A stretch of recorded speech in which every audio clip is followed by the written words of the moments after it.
नमस्कार, बहुत बहुत स्वागत है आपका स्वदेश खबर में। मैं हूं आपके साथ प्रशांत पांडे और सबसे पहले हम बात करेंगे लोकसभा चुनाव के दूसरे चरण की वोटिंग की। जी हां, आज सुबह से ही वोटिंग शुरू हो गई है और इस चरण में हम आपको बता दें 13 राज्यों की 88 सीटों पर इस वक्त मतदान हो रहा है। 6 बजे तक जो भी वोटर्स पोलिंग बूथ तक पहुंचेंगे वो सभी अपना मतदान कर पाएंगे। और इस चरण में राहुल गांधी, अरुण गोविल, हेमा मालिनी, शशि थरूर समेत अलग अलग पार्टियों के कई दिग्गजों के सियासी भाग्य का फैसला होना है। दूसरे चरण में 1.5 लाख से ज्यादा पोलिंग स्टेशन बनाए गए हैं, जहां पर लगभग 16 करोड़ मतदाता अपने मताधिकार का इस्तेमाल कर रहे हैं।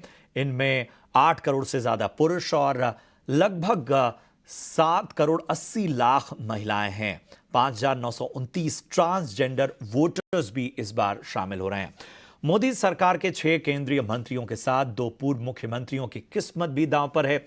दूसरे चरण में केरल की 20, कर्नाटक की 14, राजस्थान की 13, उत्तर प्रदेश और महाराष्ट्र की 8 और इसके साथ ही मध्य प्रदेश की 7, असम और बिहार की 5 के साथ ही बंगाल और छत्तीसगढ़ की 3 सीटों पर वोटिंग जारी है। इसके अलावा जम्मू कश्मीर, मणिपुर और त्रिपुरा में 1 सीट पर मतदान हो रहा है। दूसरे वोटिंग के दौरान कुछ जो हमारे पास तस्वीरें सामने आई, उनमें हमने देखा कि क्रिकेटर राहुल द्रविड़, जो कि टीम इंडिया के कोच भी हैं, इसके अलावा कांग्रेस के दिग्गज नेता शशि थरूर और मशहूर बिजनेसमैन नारायण मूर्ति की पत्नी सुधा मूर्ति ने अपने मताधिकार का इस्तेमाल किया। दूसरे चरण में पहले 89 सीटों पर वोटिंग की संभावना थी, लेकिन मायावती की बहुजन समाज पार्टी के एक उम्मीदवार की मौत के बाद मध्य प्रदेश के बैतूल में मतदान को अब रिशेड्यूल किया गया है। 7 मई को तीसरे चरण में यहां पर वोटिंग होगी। चलिए, ये तो तमाम जो बेसिक जानकारी है मतदान को लेकर वो हमने आपके सामने रखी। अब तक जो मतदान प्रतिशत सामने आया उसमें त्रिपुरा सबसे आगे नजर आता हुआ। हम तमाम आंकड़े भी आपके सामने रखेंगे, लेकिन पहले चलते हैं जरा ग्राउंड जीरो पर। मेरी सहयोगी ज्योति मिश्रा इस वक्त उत्तर प्रदेश के अलीगढ़ से मेरे साथ जुड़ रही हैं। ज्योति, सबसे पहले तो हम अपने तमाम रिपोर्टर्स, आप सभी को वाकई आपकी सराहना करनी होगी, क्योंकि इस भीषण गर्मी में पल पल की अपडेट आप सुबह से ही हमारे दर्शकों तक पहुंचा रही हैं। और चूंकि ये उत्सव वोटर्स का है, जो हमारे आम मतदाता हैं उनका है, तो जरा बताइए दिन भर अलीगढ़ में किस तरह का माहौल आपने देखा। यूपी से जो खबरें आ रही हैं वो मतदान के उत्साह में इस बार फिर कमी की बात कही जा रही है, हालांकि वेस्टर्न बेल्ट बहुत मायने रखता है। बिल्कुल प्रशांत, सही कहा आपने। देखिए, पश्चिमी उत्तर प्रदेश में खासतौर पर बीजेपी के लिए पिछले 10 सालों से राह जितनी आसान थी, इस बार थोड़ा सा मामला पेचीदा जरूर नजर आ रहा है। सुबह 6 बजे से अलीगढ़ की नब्ज टटोलने में लगी हुई हूं और निश्चित तौर पर गर्मी बहुत ज्यादा है और इसकी वजह से वोटर टर्नआउट जो है वो दिन भर काफी कम रहा, लेकिन अब धीरे धीरे 5 बज रहा है और ऐसे में शाम के वक्त आप देख सकते हैं कि अच्छी खासी तादाद में जो वोटर्स हैं वो पोलिंग बूथ पहुंच रहे हैं। और चलिए, जनता के मुद्दे जनता के बीच उन्हीं से जानते हैं। महिलाएं कितनी खुश यहाँ पर बीजेपी के कैंडिडेट इस बार जीतेंगे, मोदी जी प्रधानमंत्री बनेंगे या बदलाव होगा? वही बनेंगे, मोदी जी। खुश हैं आप लोग? जी। अच्छा, क्या जहन में आपकी बातें होती हैं जब आप बटन दबाती हैं ईवीएम का? बस यही जवाब दी कि मोदी जी बने। मोदी जी के नाम पर। मैंने सुना यहाँ के जो सांसद है उनसे थोड़ी नाराजगी है लोगों को, लेकिन मोदी के नाम पर वोट देंगे आप लोग? जी, ये मोदी के नाम पर। अच्छा, देखिए, बीजेपी के जो यहाँ पर थे सतीश गौतम, उन्होंने कुछ काम किया है। 10 साल से वो सांसद थे, तीसरी बार भी उन्हीं मौका मिला है। हमने तो कुछ ज्यादा कुछ देखा नहीं, लेकिन मोदी के नाम पर वोट देना है। जी। नाराजगी भी लोग कह रहे हैं काफी ज्यादा है, और इस बार बीजेपी के लिए मुश्किल है क्या यहाँ से जीतना? नहीं, हमें मोदी पसंद है। आपको मोदी अच्छा, क्या काम पसंद है आपको उनका? मोदी ने सड़क वड़क बनवाई है, गरीबों को भी अन्न देते हैं और सामान देते हैं, रहते हैं, तो इसलिए अच्छा लगता है। महिलाओं के लिए खासतौर पर उज्ज्वला योजना हो या फिर अकाउंट में पैसे भेजना हो, काफी कुछ वो कहते हैं, तो महिलाएं खुश हैं? हाँ, खुश है। अच्छा, लेकिन इस बार सर कह रहे हैं त्रिकोणीय मुकाबला हो गया है। बसपा का जो कैंडिडेट है बंटी उपाध्याय, वो बीजेपी का ब्राह्मण वोट काट रहे हैं और इसका फायदा साइकिल को मिलने वाला है। बिल्कुल, साइकिल को फायदा मिलने वाला है। बीजेपी और साइकिल की टक्कर है, कांटे की टक्कर है। इस बार इतनी आसानी से जीत का हो नहीं है। तो जीत किसकी होगी यहाँ से? समाजवादी पार्टी, कांग्रेस जीत पाएंगे? कंफर्म नहीं कह सकते, लेकिन जीत तो 4 तारीख को ही बताएंगे। 4 जून। प्रधानमंत्री राहुल गांधी होंगे कि मोदी? प्रधानमंत्री कौन चाहेगा आपको? देश का बदलाव चाहिए? बदलाव चाहिए और प्रधानमंत्री राहुल गांधी भी बहुत पढ़े लिखे बदलाव के नाम पर एकदम चुप्पी साध ली थी आपने। अगर राहुल गांधी प्रधानमंत्री बनते हैं तो देश के लिए बहुत अच्छा होगा। हाँ, तो दबे जुबान में आप कह नहीं पा रहे थे, मैंने बोला है तो फिर आप बोल पाए। सरदार जी कैसे हैं आप? बहुत बढ़िया। तो आपने पूरे परिवार के साथ वोट डाला? बिल्कुल बिल्कुल। आप कह रहे थे मुझसे यहाँ पर नाराजगी है लेकिन मोदी जी को वोट हम देंगे। वोट मोदी जी के बाद जाएगा। काम अच्छा किया उन्होंने, देश विदेश में भी नाम किया है और लोगों को भी फायदा दिया है। लेकिन महंगाई थोड़ी बढ़ी है, पेट्रोल के दाम बढ़े हैं, गैस के सिलेंडर के दाम बढ़े हैं, लेकिन लोग जो है वोट मोदी जी को ही जाएगा। चाहे महंगाई हो, बेरोजगारी हो, मुद्दे कुछ भी हो, वोट मोदी जी को जाएगा। जी। अच्छा, और अब की बार 400 पार होगा या फिर ऐसे जो हालात में ग्राउंड पर देख रही हूँ यहाँ तो मुझे मुश्किल लग रही है परिस्थिति, बहुत ही त्रिकोणीय मुकाबला है। मोदी जी को ही जाएगा वोट, जीतेंगे मोदी जी। कितने सीटों से आपको लग रहा है? जितनी ज्यादा सीटें। 400 पार होगा। उत्तर प्रदेश में क्या होगा? आज 8 सीटें, इनमें से 7 पर बीजेपी थी, क्या 8 जीत पाएगी? 8 जीतेगी। अच्छा, और 80 की बात करें तो और बढ़िया बात है। अच्छा, 80 की 80 जीतेगी उत्तर प्रदेश में? नहीं, ये तो केवल एक जुमलेबाजी है और 80 नहीं जीत पाएगी, लेकिन इनका ग्राफ काफी नीचे आ जाएगा इस बार। ग्राफ नीचे आ गया। आएगा। क्या कह रहे हैं सर? देश के अंदर मैम किसी दूसरी पार्टी का कोई स्थान नहीं है, केवल बीजेपी, केवल बीजेपी, केवल बीजेपी। ऐसा क्यों लगता है आपको? ये हर मुद्दे पे, इंटरनेशनल मुद्दे पे बीजेपी ने जिस स्तर पे हर समाज को बढ़ाया, उसका सीना फूल करके कुप्पा हो जाता है। किसी अलीगढ़ में 3.5 लाख से ज्यादा वोटर्स मुसलमान हैं जो बहुत नाराज हैं। वो कहते हैं हमें यूसीसी नहीं चाहिए, हमें 3 तलाक नहीं चाहिए। कीमत पहले की जितनी भी कीमतें थी, जितनी भी सरकारें थी, उनसे सबसे बेस्ट है, सबसे बेस्ट है। उससे जितनी भी इससे पहले जितनी भी सरकार थी, जिन्होंने 60 साल सरकार में चलाई है, उनसे बहुत बेस्ट आज की स्थिति। ये अगर आप जानबूझ के अगर देखना ना चाहें, या आपके अगर नजरों में मतलब सांप्रदायिक और किसी दूसरी चीज का चेहरा हो, तो आप नहीं दे सकते। अगर ये आप बताइए कि यूपीए गवर्नमेंट टाइम पर रुपए का दाम नहीं गिरता था क्या? तब उस समय महंगाई नहीं बढ़ती थी? नहीं, यूपीए के समय में क्या होता था, अभी ये आपकी आमदनी में बढ़ी है कि ये नहीं यूपीए बढ़ी का मामला है। लेकिन हम ये चाहते हैं कि भाई रुपए की हमारी कीमत गिरनी नहीं चाहिए। अगर हम मानते हैं कि मोदी जी के, आप कह रहे हो कि भाई मोदी जी का डंका बज रहा है, तो डंका बज रहा है तो डंका रुपए का डंका बजना चाहिए ना। हमारा रुपया भी तो उछलना चाहिए, वो क्यों कर रहा है? अच्छा, एक लाइन में बताइए 2024 में किसकी सरकार? 2024 में गठबंधन की सरकार आएगी। आपको इंडी गठबंधन, लेकिन इंडी का नेता कौन होगा? आपका प्रधानमंत्री कौन होगा? इंडिया तो बहुत सारे बहुत सारे में से एक बताइए जो मोदी का तोड़ है। कौन सा चेहरा होगा जो प्रधानमंत्री बन सकता है? नहीं, बहुत सारे लोग हैं। राहुल गांधी, सोनिया गांधी। हाँ, सोनिया गांधी, राहुल गांधी, कोई भी बन सकते हैं। अखिलेश यादव, मायावती, देखना ममता दिलचस्प है देखना कि किस तरह से लोग मुद्दा ये नहीं है, अपनी बात रख रहे हैं। और जाहिर सी बात है, जो पश्चिमी यूपी में बात कही जा रही है कांटे की टक्कर की, वो साफ तौर पर नजर आती हुई, क्योंकि आप देख रहे हैं कि यहां पर राय साफ तौर पर बटी हुई है और बहुत सारे लोग हैं जो नाराजगी के बावजूद चाहते हैं कि बीजेपी ही सत्ता में आए, लेकिन बहुत सारे लोग हैं जो गठबंधन, सपा और बाकी पहलुओं के साथ नजर आ रहे हैं। चलिए अब जरा आपको दक्षिण लिए चलते हैं, बेंगलुरु। और पिंकी राजपुरोहित हमारी सहयोगी इस वक्त वहां से डटी हुई हैं। पिंकी, जरा बेंगलुरु का हाल बताइए। और जाहिर सी बात है कि यहाँ के जो चुनाव है उसमें ग्लैमर भी बहुत है, क्योंकि सौम्या रेड्डी और हम बात करें तेजस्वी सूर्या, ये 2 ऐसे नाम हैं जिनको लेकर निगाहें टिकी हुई हैं। आज सुबह से हमने देखा बहुत अच्छी तस्वीरें सामने आई, स्पेशली राहुल द्रविड़ की जो सामने तस्वीर आई जिसमें वो लाइन में लगकर, कतार में रखकर वोट दे रहे थे, उसने जो है सबका दिल जीत लिया सोशल मीडिया पर। बताइए दिन भर से किस तरह का उत्साह नजर आ रहा है, समीकरण वहां पे क्या है? देखिए, बिल्कुल बता दें आपको कि बेंगलुरु समेत आज पूरे कर्नाटका की 28 में से 14 ऐसी सीट है जहां पर जो है सेकेंड फेज में इस लोकतंत्र के पर्व में लोगों ने जो है हिस्सा लिया। और तस्वीरें सबसे पहले आपको दिखाते हैं कि ये तस्वीरें हैं जहां पर लोग अभी भी बड़ी संख्या में वोटिंग के लिए क्यू में खड़े यहां पर दिखाई दे रहे हैं। आज हमने देखा तमाम जो स्टार्स है वो भी आज अपने घरों से निकलकर जो उन्होंने अपने मतदान के अधिकार का इस्तेमाल किया। हमने राहुल द्रविड़ की भी हमने तस्वीर देखी, किस तरह से वे क्यू में खड़े होकर जो है भारतीय क्रिकेट कोच है और उन्होंने किस तरह से जो है वोटिंग का अपना अधिकार का इस्तेमाल किया। सीधे तौर पर ये तमाम तस्वीरें जो है वो लोगों को और भी ज्यादा इंकरेज करती है कि घरों से बाहर निकले और वोटिंग में हिस्सा ले। इस वक्त हम जिस जगह पर मौजूद है ये बेंगलुरु रूरल के इलाके में आता है, जहां पर सीधा मुकाबला कांग्रेस के डिप्टी सीएम जो है डीके शिव कुमार, डीके सुरेश उनका, और साथ ही देवगौड़ा के जो दामाद है डॉक्टर मंजुनाथ, उनके बीच में ये पूरा मुकाबला है, जहां पर आज 247 कैंडिडेट्स हैं जिनके भविष्य का फैसला जो है वो आज वोटर्स कर रहे हैं और यही तस्वीर यहाँ पर लगातार हमको देखने को भी मिल रही है।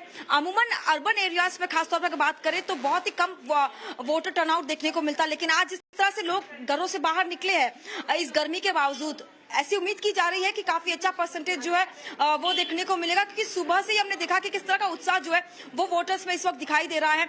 अग्रेसिव कैंपेनिंग रही काफी, अगर हम एनडीए जहां पर बीजेपी और जेडीएस गठबंधन में है और साथ ही कांग्रेस की अगर बात करें, अग्रेसिव कैंपेन के बीच जिस तरह से वार पलटवार का सिलसिला देखा गया, आज जनता जनार्दन ने जो है 14 सीट्स पर इन कैंडिडेट्स के भविष्य का फैसला किया है और जो कि ईवीएम वीवीपैट मशीन में जो है कैद हो गया है।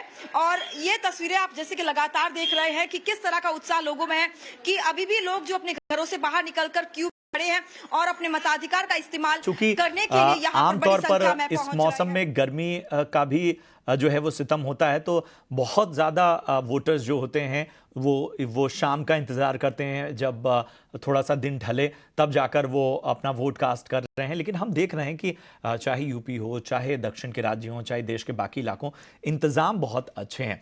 अपने दोनों सहयोगी ज्योति मिश्रा और पिंकी राजपुरोहित, आप दोनों का बहुत बहुत शुक्रिया इन तमाम डिटेल्स के लिए, तमाम पहलुओं को सामने लाने के लिए। और फिलहाल हम चलते हैं अपने खास एक्सपर्ट के पास। हमारे साथ इस वक्त जाने माने राजनीतिक विश्लेषक रेहान राजपूत साहब जुड़ चुके हैं। रेहान जी, बहुत बहुत स्वागत आपका। तस्वीरें आपने भी देखी, लोगों की बातें भी सुनी, खासतौर पे वेस्टर्न यूपी में कांटे की टक्कर नजर आ रही है। सेकंड फेज बहुत मायनों में अहम है, क्योंकि हम देख रहे हैं असम हो, बिहार हो, छत्तीसगढ़ हो, जम्मू कश्मीर हो, कर्नाटक, मध्य प्रदेश, महाराष्ट्र, त्रिपुरा, राजस्थान, ऑलमोस्ट देश के बहुत इंपॉर्टेंट राज्यों के चुनाव जो हैं, अहम सीटों पर चुनाव हैं। कई प्रतिष्ठित लोगों की, कई दिग्गजों की प्रतिष्ठा दांव पे है। दूसरे फेज के चुनाव को आप किन किन मायनों में अहम मानते हैं, और जो चिंता बनी हुई है कम वोटिंग प्रतिशत को लेकर, इसे आप कैसे देखते हैं? देखिए, इसमें दो तीन चीजें महत्वपूर्ण हैं जो कि दिखने वाली हैं। इसमें जो पहली चीज है, सबसे पहले जो इसमें चीज है वो ये है कि आप जो वोटिंग परसेंटेज अगर आप देखेंगे, जो पहला फेज हुआ था उसमें भी कम थी और इस फेज में भी कम थी, और आगे भी ये अनुमान लगाया जा रहा है कि आने वाले फेजेस में भी वोटिंग परसेंटेज कम होगी। तो ये क्यों है?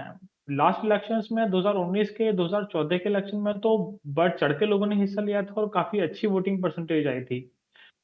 तो ये इसलिए है क्योंकि जिस तरीके से अभी नैरेटिव बन गया है, जब से राम मंदिर का उद्घाटन हुआ है और जब से सीएए का इम्प्लीमेंटेशन हुआ है और जब से जिस तरीके से मोदी गवर्नमेंट ने और बीजेपी ने ब्रांडिंग करी है पिछले 6 महीने या 1 साल के अंदर, या जो काम किया है मोदी गवर्नमेंट ने, उस बेसिस पर लोगों का मन बन चुका है, जो वोट देने वाले हैं उनका भी और जो मोदी जी को वोट नहीं देने वाले उनका भी, कि बीजेपी की ही सरकार बननी है। हो सकता है कि 400 पार मुश्किल हो और 370 लाना भी मुश्किल हो, लेकिन ये लोगों को क्लियर है कि भाई सरकार तो बीजेपी की ही बननी है। एक ये भी वजह, बड़ी वजह है कि जिसकी वजह से लोग बाग कम निकल रहे हैं और वोटिंग परसेंटेज कम है, क्योंकि लोगों को लगता है कि भाई सरकार तो जब बीजेपी की ही बननी है तो फिर जो लोग बीजेपी को वोट बीजेपी के खिलाफ वोट देने वाले थे, तो उनको लगता है कि चलो हमने वोट अब देना ही क्या है, अब छोड़ते हैं वोट देना। एक तो ये है। दूसरा, अगर आप देखेंगे जो आज के जो चुनाव हैं, सेकंड फेज जो हुआ है, अगर जो इसमें सबसे महत्वपूर्ण जो है वो है एक तो पश्चिमी यूपी का चुनाव और वो है दूसरा है साउथ कर्नाटका का चुनाव। जो साउथ कर्नाटका की अगर मैं बात करूं आपसे, तो अगर आप देखेंगे जैसे कि जेडीएस और बीजेपी साथ-साथ चुनाव लड़ रहे हैं, अलायंस के तौर पर चुनाव लड़ रहे हैं और सामने कांग्रेस है। तो कांग्रेस तो इसलिए अपना पूरी मसल पावर, पूरी मनी पावर, पूरी मशीनरी वो इस्तेमाल कर रहे हैं, पूरी गवर्नमेंट, पूरी राज्य सरकार जो कांग्रेस की वहां पर है, पूरी ताकत अपनी लगा रही है, क्योंकि वो तो उनका गढ़ है। अगर वो कांग्रेस की सरकार होते हुए भी वहां से सीट नहीं निकाल पाते हैं, तो ये बहुत बड़ा सेटबैक होगा कांग्रेस के लिए। तो कांग्रेस ने इसी वजह से जो बिग फैमिलीज हैं, जो इन्फ्लुएंशियल फैमिलीज हैं, पॉलिटिकल फैमिलीज हैं, जिनके पास काफी पावर, मसल पावर भी है और मनी पावर भी है, उन्हीं लोगों को कांग्रेस ने टिकट दिया है इस सेकंड फेज के चुनाव में। आज ज्यादातर वही कैंडिडेट हैं जो कि बिग विग्स हैं। दूसरी ओर बीजेपी इसलिए वहां पर जो है अपना पूरी जो है बल लगाया है, पूरी मेहनत करी है बीजेपी के लीडर्स ने बड़ी-बड़ी वहां पर स्टार प्रचारकों ने वहां पर बड़ी-बड़ी रैलीज करी हैं। क्योंकि पहले जब बीजेपी की सरकार बनी थी, जो पहले राज्य सरकार थी, जब बीजेपी का जेडीएस से गठबंधन नहीं था, तब भी बीजेपी ने यहाँ बहुत अच्छा परफॉर्म किया था साउथ कर्नाटका में। मोस्टली सीटें 2019 के चुनाव में लोकसभा की बीजेपी ने जीती थी इसमें। हालांकि बाकी जो सीटें थी वो ज्यादातर जो थी वो जेडीएस को गई थी। लेकिन क्योंकि अब जेडीएस साथ में चुनाव लड़ रही है बीजेपी के, तो अब बीजेपी को लगता है कि अब तो उनको जो है ये उनका कंपलसरी है कि वो अपनी परफॉर्मेंस यहाँ पर 100% दिखाएं और 100 के 100% सीटों को वो यहाँ से जीते। और सेम रेहान साहब, समय मेरे पास कम है, इसलिए मैं एक बहुत इंपॉर्टेंट सवाल के साथ आपके पास आना चाहता हूं। एक चीज आप जो कह रहे हैं कि ठीक है, एक लोगों ने मन बना लिया है और एक तरह का परसेप्शन नजर आ रहा है कि यही गवर्नमेंट रिपीट होने वाली है, हो सकता है 400 पार या आंकड़ों में आगे पीछे हो।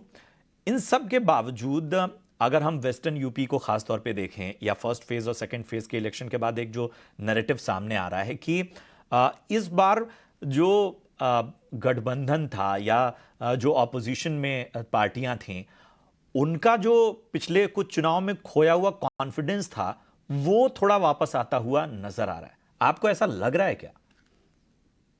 जी देखिए, निश्चित ही कॉन्फिडेंस तो वापस आया है। देखिए, जैसे कि अगर मैं आपके पश्चिमी यूपी की ही बात करूं जो आप बात कर रहे हैं, तो जिस तरीके से यहाँ पर पूरे दमखम के साथ कांग्रेस और समाजवादी पार्टी चुनाव लड़ रही है, और इसमें उम्मीद भी है कांग्रेस और समाजवादी पार्टी को कि वो अच्छी फाइट देंगे बीजेपी की। लेकिन क्योंकि अब समीकरण बदल चुके हैं, जब से रालोद आरएलडी चौधरी अजीत सिंह की पार्टी ने जब से एक अलायंस किया है बीजेपी के साथ, तब से वो यहाँ पर जो इंडिया गठबंधन है वो थोड़ा सा बैकफुट पर आया। अदरवाइज यहाँ पर पूरे चांसेस थे कि जो अपर एज था, वो अपर हैंड जो था वो इंडिया गठबंधन के पास था, अगर आरजेडी अलायंस में ना गई होती बीजेपी के साथ।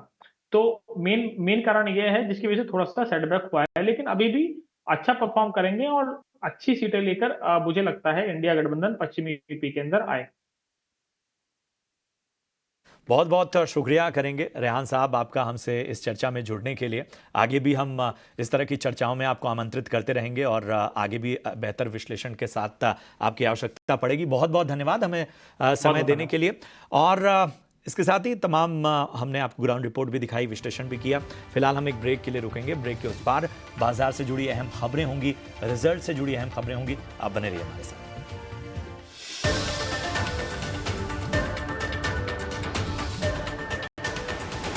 के बाद अब बात मारुति के चौथी तिमाही के नतीजों की। तो जो Q4 नतीजे रहे हैं वो मिले जुले रहे हैं। मुनाफे में बढ़त देखने को मिली, जबकि एबिटा और मार्जिन अनुमान से कम नजर आए। पूरी डिटेल्स दे रही हैं मेरी सहयोगी सृष्टि शर्मा। मिले जुले नतीजे आए हैं मारुति सुजुकी के, क्योंकि इस बार अगर हम देखें तो कामकाजी लिहाज से कंपनी ने बहुत अच्छा प्रदर्शन नहीं किया है। पर जी हाँ, आय की बात करें तो वो उम्मीद के मुताबिक, और मुनाफे की बात करें तो वो उम्मीद से बेहतर आया है। अगर हम इनके ऑपरेशनल परफॉर्मेंस की बात करें तो कंपनी का ये ज़रूर कहना है कि हायर मार्केटिंग खर्चे के चलते, साथ ही हायर मैन्युफैक्चरिंग कॉस्ट के ओवरहेड्स के चलते जो है इनके मार्जिन्स को थोड़ा सा इम्पैक्ट ज़रूर हुआ है। पर साथ ही साथ जो कच्चे माल की लागत थी उसमें इस बार कमी आई। साथ में जो इनकी नॉन ऑपरेटिंग इनकम है यानी अदर इनकम है, उसमें एक अच्छा इजाफा देखने को मिला है। तो ये फिगर्स ने कंपनी के मार्जिन्स को सपोर्ट ज़रूर किया है। अब अगर बात करें नंबर्स की, तो आय के फ्रंट पे 38,235 करोड़ कंपनी ने घोषित किया है। EBITDA साल दर साल देखें तो यहाँ पे 40% की बढ़त ज़रूर हुई है, पर स्ट्रीट की उम्मीदें कुछ ज़्यादा थी। मार्जिन के फ्रंट पे 13% की हम उम्मीद कर रहे थे, पर कंपनी ने 12.3% अपने मार्जिन दर्ज किए हैं। और आखिरी में मुनाफे में जहां हम उम्मीद कर रहे थे कि 3,050 करोड़ के आसपास ये आंकड़ा आएगा, कंपनी ने 3,880 करोड़ के आसपास अपना जो है मुनाफा दर्ज किया है। तो मुनाफे के फिगर ने ज़रूर खुश किया है, पर ऑपरेशनली और खास तौर से मार्जिन के फ्रंट पे बहुत ज़्यादा अच्छा नहीं लगा देख के, क्योंकि स्ट्रीट थोड़े 13% के मार्जिन की उम्मीद कर रही थी। तो मिले जुले नतीजे कहेंगे मारुति सुजुकी की तरफ से। शुक्रिया करेंगे सृष्टि आपका इस अहम अपडेट के लिए। आईसीआईसीआई बैंक के नतीजे कल आने वाले हैं। कैसे रहेंगे नतीजे, अनुमान के साथ जुड़ गए हैं मेरे सहयोगी गौरव। बताएं गौरव, अनुमान क्या है? जी हाँ, तो बात करते हैं आईसीआईसीआई बैंक के Q4 के रिजल्ट्स के अनुमान की। तो अगर हम कंसेंसस का माने तो इस बैंक में भी कहीं पे हमें हेल्दी नंबर्स देखने के काफ़ी ज़्यादा चांसेस है। तो जैसे अगर हम नेट इंटरेस्ट इनकम या पीपीओपी की बात करें तो उसमें कहीं पे 7% का अपटिक देखने को मिल सकता है। कंसेंसस का मानना है कि कहीं पे कॉस्ट ऑफ फंड्स जो है इस क्वार्टर में एलिवेटेड रह सकता है बैंक के लिए, और इसी के साथ साथ फीस इनकम में कहीं पे ज़्यादा अपटिक नहीं देखने को मिल सकता, और इसीलिए ये जो पीपीओपी है वो 7% से ही बढ़ेगा। बट इसी के बाद अगर हम पैट की बात करें तो उसमें कहीं पे हमें 13% का अपसाइड देखने को मिल सकता है, क्योंकि कहीं पे प्रोविजन जो है वो quarter on quarter and Y basis पे थोड़े कम जाने के चांसेस है। अगली बात करते हैं एसेट क्वालिटी की, जहाँ पे कंसेंसस का मानना है कि कहीं पे हमें स्टेबल एसेट क्वालिटी देखने को मिल सकती है, कहीं पे भी कंसर्न्स नहीं देखने को मिल रहे हैं। उसी के साथ अगर हम बात करें क्रेडिट कॉस्ट की तो उसमें कहीं पे भी स्टेबिलिटी देखने को मिल सकती है क्यू बेसिस पे, और स्लिपेजेस जो है कहीं पे इस क्वार्टर में हमें कम देखने को मिल सकते हैं, क्योंकि एक जो सीजनलिटी आती है केसीसी स्लिपेजेस में, केसीसी बुक के स्लिपेजेस में, वो हमें कहीं पे इस क्वार्टर में प्ले आउट होते हुए देखने को मिल सकती है। अगली बात करते हैं लोन्स एंड डिपॉजिट्स की, उसमें भी हमें कहीं पे हेल्दी ग्रोथ देखने को मिल सकता है। तो लोन्स जो है वो अनुमान ऐसे है कि 18% से बढ़ सकते हैं, और डिपॉजिट जो है उसमें भी कहीं पे हमें 17.5% का वाई के बेसिस पे ग्रोथ देखने को मिल सकता है। और इसी सब के चलते हुए अगर हम नेट इंटरेस्ट मार्जिन की बात करें तो उसमें कहीं पे 5% का डिक्लाइन हमें देखने को मिल सकता है क्वार्टर ऑन क्वार्टर बेसिस पे। ये जो नेट इंटरेस्ट मार्जिन है अभी कंसेंसस का मानना है कि कहीं पे 4.35% लेवल पे आ सकते हैं। आगे जाके डिपॉजिट ग्रोथ जो है वो काफ़ी स्ट्रॉन्ग रह सकता है बैंक के लिए, और नेट इंटरेस्ट मार्जिन्स में जो ट्रेजेक्टरी रहेगी उसकी वजह से आउटलुक में कहीं पे सुधार होने की काफ़ी ज़्यादा चांसेस है। बट इसी के साथ साथ मैनेजमेंट की कमेंट्री जो कॉस्ट ऑफ फंड्स पे आती है वो काफ़ी इंपॉर्टेंट रहेगी। एडवांसेस की ग्रोथ के ऊपर मैनेजमेंट की कमेंट्री काफ़ी इंपॉर्टेंट रहेगी। और जैसे कि हमें पता है कि फिलहाल में ही आईसीआईसीआई बैंक में इशू हुआ था क्रेडिट कार्ड्स को लेके, और इसी के ऊपर कुछ कमेंट्री अगर मैनेजमेंट दे रहा है तो उस पर कंसेंसस की नज़र बनी रहेगी, क्योंकि ये कोई ट्रिगर्स रहेंगे आगे जाके आईसीआईसीआई बैंक के ग्रोथ के लिए जो इंपॉर्टेंट रह सकते हैं।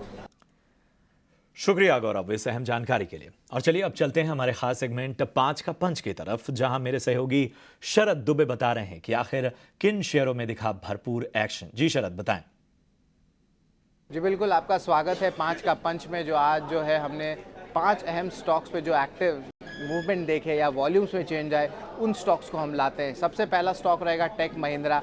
नतीजे तो अनुमान से बेहतर थे, लेकिन उन्होंने अपनी पीपीटी में FY27 का विजन दिया कि अगले 3 साल में क्या विजन देखने मिल सकती है। वहाँ पे जो टॉप लाइन ग्रोथ है वो कह रहे हैं कि पीयर एवरेज से ज़्यादा होने वाली है, और वही एबिट मार्जिन की बात करूँ तो 15% का टारगेट दिया है। अब जो है मैनेजमेंट ने ये भी कहा कि जो चौथे तिमाही के जो नतीजे थे अब वो बॉटम आउट हो गए, और आगे जाते हुए जो परफॉर्मेंस है और सुधर सकती है। और इम्पोर्टेंटली वित्त साल 2025 पूरी तरह बिजनेस के लिए या कंपनी के लिए वित्त साल 2024 से बेहतरीन देखने मिलेगा। जो कांस्टेंट करेंसी रेवेन्यू ग्रोथ होती है वो पे गिरावट 0.8% की थी, और बाजार का अनुमान था कि वो 1.4% होगा, यानी कि जो डी ग्रोथ है वो कम आई है। इसका मतलब पॉजिटिव रहा, और ऑफकोर्स हमने देखा भी स्टॉक में एक अच्छी तेज़ी दिन भर ट्रेड में बनी रही। अब एक और है अर्निंग्स ट्रेड का, जहाँ पे बजाज फाइनेंस उल्टा हुआ। इनलाइन नंबर्स थे, लेकिन जो कमेंट्री आ रही थी जो उनकी ग्रोथ को लेके, उसके कारण जो है स्टॉक में सेलिंग प्रेशर देखने मिला था। AUM ग्रोथ एक्सपेक्टेड है कि 26 से 28% होगा वित्त साल 2025 में, लेकिन याद रखिए वित्त साल 2024 में खुद 34% का ग्रोथ आया था, तो डी ग्रोथ यहाँ पे देखने मिल रहा है। वही निम्स जो नेट इंटरेस्ट मार्जिन होती है वहाँ पे मॉडरेशन देखने मिल सकता है 30 से लेकर 40 बेसिस पॉइंट्स तक अगले 2 क्वार्टर में, और उसके कारण जो रिटर्न ऑन इक्विटी होता है वो ड्रैग वित्त साल 2025 में आ सकता है। जो क्रेडिट कॉस्ट है उसमें बढ़ोतरी आ सकती है, और जो कंपटीशन है जो पास थ्रू करने के लिए हायर कॉस्ट फंड में वो अभी भी बनी हुई है। तो सबसे बड़ा ओवरहैंग तो RBI का भी है, तो उसके कारण ऑफकोर्स सबसे बड़ा प्लेयर है बजाज फाइनेंस, तो बाकी सारे NBFCs में भी सेलिंग प्रेशर ऐसा दिखा। तीसरा स्टॉक रहेगा कोरोमंडल। इनके नतीजे तो कमज़ोर थे, लेकिन उसके बावजूद जो कमेंट्री आ रही है उस पर जो है स्टॉक में एक अच्छी तेज़ी आई है। हर्डल्स के अलावा जो फर्टिलाइज़र प्लांट से अभी भी 95% कैपेसिटी पे चल रहे हैं, और वो एक्सपैंड करने वाले हैं बैकवर्ड इंटीग्रेशन करके। और जो क्रॉप प्रोटेक्शन का बिजनेस है वहाँ पे 20% का वॉल्यूम ग्रोथ देखने मिला है, और कंपनी नए मॉलिक्यूल भी लॉन्च करने वाले हैं। अब जो अबव नॉर्मल मानसून का फॉरकास्ट आया है और जो NBS रेट्स होते हैं उसमें करेक्शन आया है, दोनों ही इंडस्ट्री स्पेसिफिक जो है पॉजिटिव रहेगा, और इसके लिए जो डोमेस्टिक फर्टिलाइज़र प्लेयर्स है उनमें भी जो है एक्शन देखने मिला है। एक्शन की बात करें तो किर्लोस्कर न्यूमैटिक के नतीजे भी बहुत स्ट्रॉन्ग आए हैं, और ऑफकोर्स देखा जाए तो वो उन्होंने टारगेट दिया है कि 2000 करोड़ का रेवेन्यू टारगेट वित्त साल 2026 में देखने मिल सकता है, यानी कि टॉप लाइन ग्रोथ 20% का अनुमान है। और याद रखिए गवर्नमेंट ने बहुत बड़ा अनाउंसमेंट किया था, अभी अनाउंसमेंट था सिटी गैस डिस्ट्रीब्यूशन का, तो ये कंपनी एक की बेनिफिशियरी होता है इस नेटवर्क का, जहाँ पे ये सप्लाई करते हैं प्रोडक्ट और इस प्रोडक्ट में 50% से ज़्यादा का मार्केट शेयर भी है, तो एक टाइप से एंसिलरी प्ले कहेंगे। तो ये एनालिस्ट भी जो है उनका बुलिश नज़रिया इस स्टॉक पे बना हुआ है और स्टॉक में एक अच्छी तेज़ी आई है। हमारा 5वां स्टॉक रहेगा पेपर स्टॉक्स में। हमारा स्पेशल सेगमेंट खबर घर में वाला सेगमेंट कि में पेपर स्टॉक्स में आज तेज़ी देखने मिली, स्पेशली जो साउथ वेस्ट पेपर कंपनीज़ हैं वहाँ पे देखने मिली, क्योंकि HNI बाइंग आई है इन काउंटर्स में, डीलर्स कह रहे हैं। और हमारे चैनल चेक्स में पता चला जो फाइनल प्रोडक्ट होते हैं उनमें प्राइस राइज देखने मिल रही है। अब ये प्राइस राइज इसलिए हो रही है क्योंकि डिमांड और सप्लाई दोनों में ही मिसमैच हो रही है, ये हमारा जो है खबर से पता चल रहा है। और हाई ग्रेड के जो पेपर प्रोडक्ट है उनमें दाम बढ़ोतरी देखने मिल रही है, जिसमें मोस्टली लिस्टेड प्लेयर्स जो है काम करते हैं। स्पेशली अगर आप देखें तो सेशाई पेपर और आंध्रा पेपर जैसे स्टॉक्स में आज तेज़ी देखने मिली है। और ओवरऑल टेम्प्रेरी मिल्स भी क्लोज हो रहे हैं, पेपर मिल्स टेम्प्रेरी क्लोजर हो रहे हैं वेस्ट और सदर्न रीजन में, ताकि जो प्राइसिंग है, डिमांड सप्लाई मिसमैच है, उसको सॉर्ट आउट कर पाए। तो ये 5 अहम स्टॉक्स या थीम्स है दिन के ट्रेड में पूरी एक्शन देखने मिली है और यही हमारा 5 का पंच है।